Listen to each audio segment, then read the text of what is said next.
Hi guys, welcome back to the channel. If you hear a funny noise, you'll know what it is. So today I've got a bunch of pictures that I'm going to go through.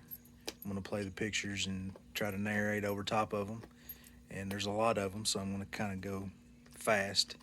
And keep in mind, I'm no expert. Everything I've learned by trial and error, and lots of error. If anything, I'm good at fixing what I've screwed up. So anyway, without further ado, let's get started.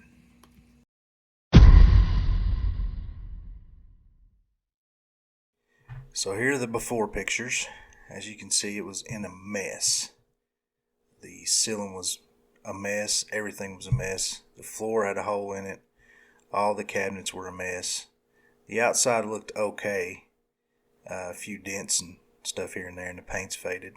All the windows were good except for one. There was one that was broken. And you can see what the back of it looked like. Bad shape. And there's a picture. You can see the hole, see the grass through there, and there's the ceiling ripped out of it. The floor was in terrible shape. That's supposed to be linoleum there. It's not in great shape. There was some bad spots in the back wall. Had to replace some paneling back there. There's the huge hole in the floor. The roof on the outside was okay, just needed a coat of silver seal, and that took care of any issues I had up there. And the trailer hadn't been licensed since 2005.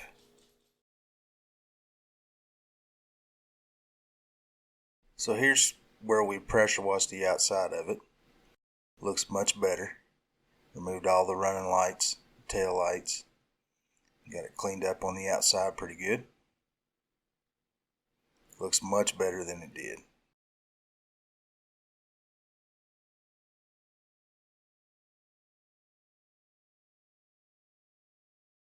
Here's some wood in the back that needed to be replaced under the paneling. Had some leaks in there.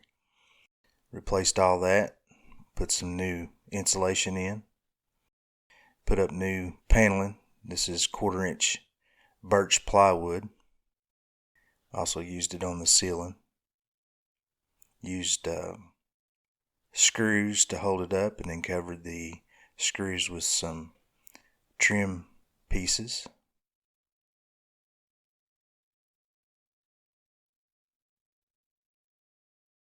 And there's some of that trim up in the corner. Also had to reface the cabinets under the benches, as well as the cabinets and doors and drawer fronts, drawer faces on the cabinets in the kitchen part.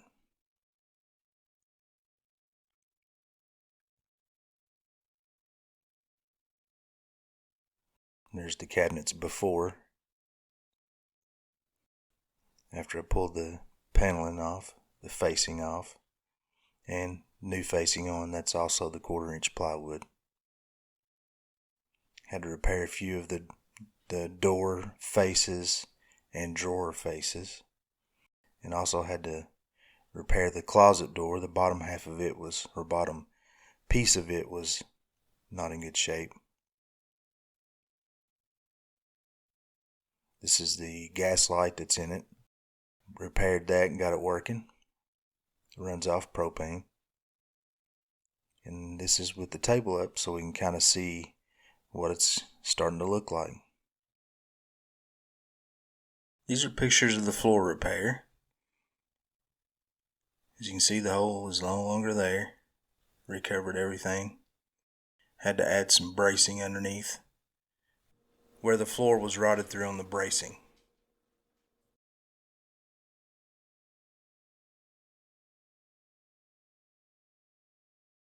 Here we are painting the outside. Sprayed the whole thing with a coat of white paint.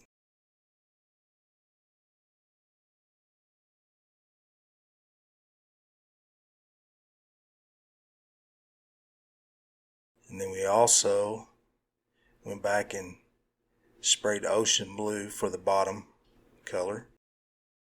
And my smoking hot wife came up with the idea putting the stripe on the side in the Z shape.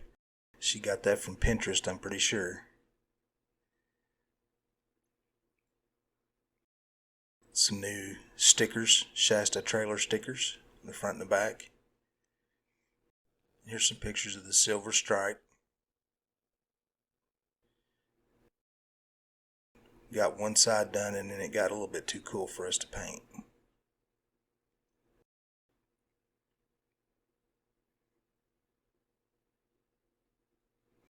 These are pictures of painting the appliances. Resprayed the silver trim ring around the stove and resprayed the stove top.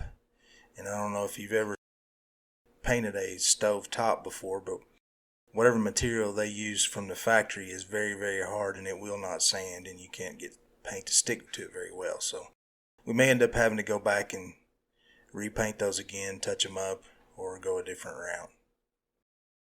There's the old refrigerator. More on that to come.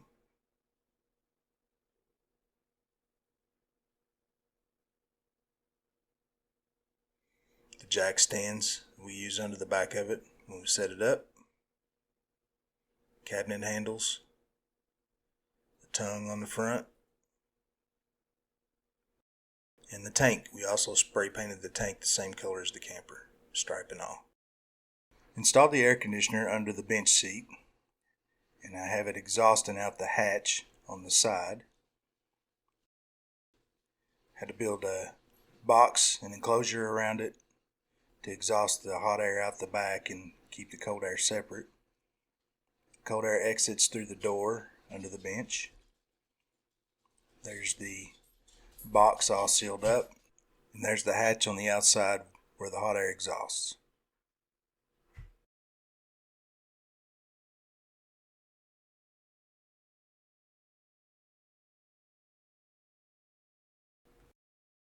So we painted the inside of it white. Started with a coat of primer on the walls and cabinets, cover everything up. And then we also covered that with a coat of exterior white paint.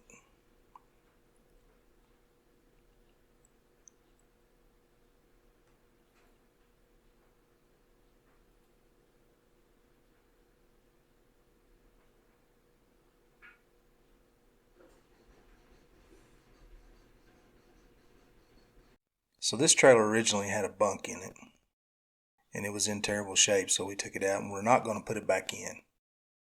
But we decided that maybe my youngest daughter may go camping with us, so I built a new one from scratch, and it's based roughly on the original one.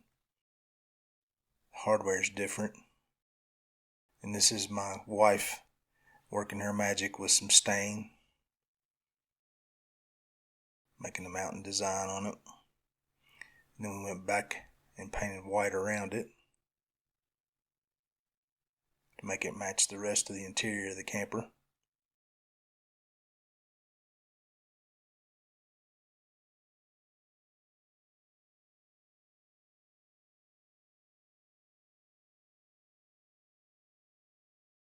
My daughter's trying it out with the new mattress on it.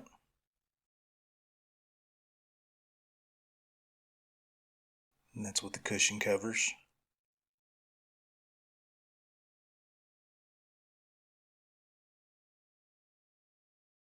And with the table and everything set up in it. This is the original awning that came with the camper. We really didn't know if it was any count or not, but it was actually in pretty good shape. So for the cushions, I bought these off of Amazon, cut them down to the size I needed, and the cushion covers are a canvas type material. We chose that because it's a lot tougher than anything else we could come up with. And my aunt sewed the covers for me. She did a fantastic job. I think they look great.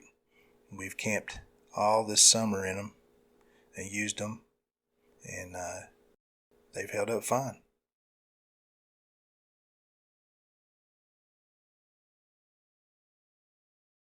This is the flooring that I put down in the camper. This is vinyl plank flooring, and it's waterproof.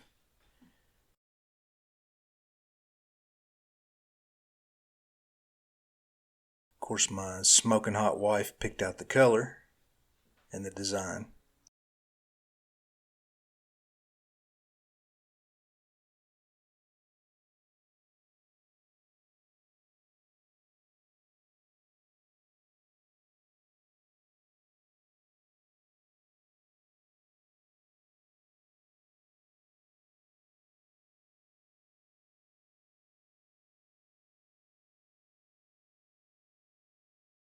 So here's the wings that we put on our camper. It originally came with wings, but they were not on there when we got it. Someone local to me gave me a set, and I really appreciated that because they're hard to find for sure. This is the old refrigerator, and of course, after I painted it and got it looking nice, as soon as I put it in, it bit the dust. So we ordered a new refrigerator, small icebox refrigerator, and put it in. Black & Decker unit. Then we painted it blue to match the rest of it. Also replaced all of the running lights on the outside. They were all damaged and no good. The brake lights, tail lights, were a special tail light for that camper. They're called wedding cake lights. And I couldn't find any new ones, so I took the old ones apart and painted them up on the inside, cleaned the lenses, and put LED bulbs in them. The camper originally came with one 12-volt electrical light, replaced that, and added a lot of other 120-volt lights here and there. Also added onto the 12-volt electrical system and put two 100-amp-hour batteries in the camper and a few lights here and there.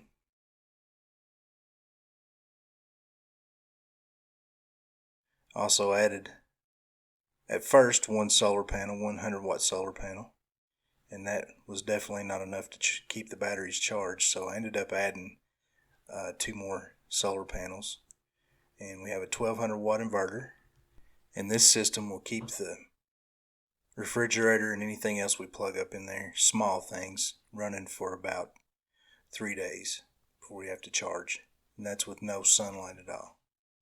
Alright, these last pictures are a few that were left over that kind of show the camper as it was mostly done.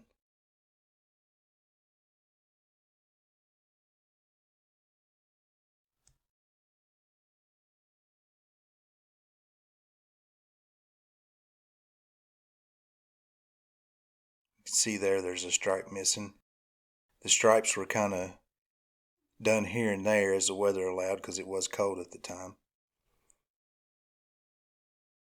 We started on it in September 2019, and it's really not done. We're still doing things to it.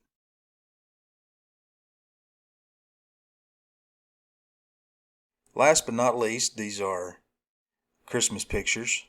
My wife decided to decorate the camper in the front yard for Christmas, and I think it turned out pretty good.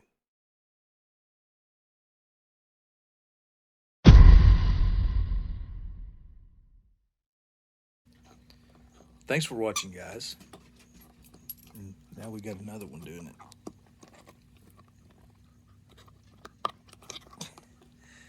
Noisy dogs. So thank you for watching the video today, and if you liked it, hit the like button, and please subscribe, and also hit the notification button. Thank you very much.